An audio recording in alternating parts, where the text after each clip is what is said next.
This is how to log in to your Google Drive desktop. First, you click this one, then click no click this and another account.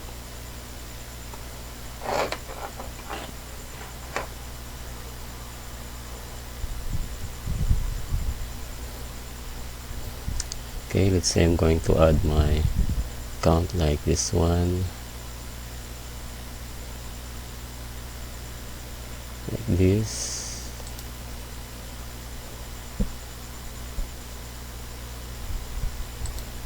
Let's sign in. Yeah, if it needs password, you need to enter your password. So that's it. So when I try to browse again my computer, so the MDS owner must be there.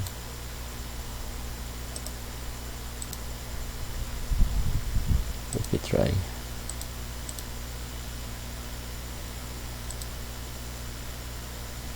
Oh, still not there.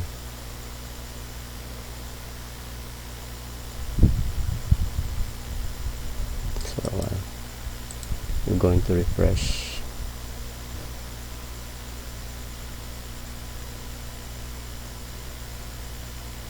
Yeah, it's loading the files. Yeah, so it's there already. So if you try to open that, there you can see the files, the shared drive files, etc. That's it.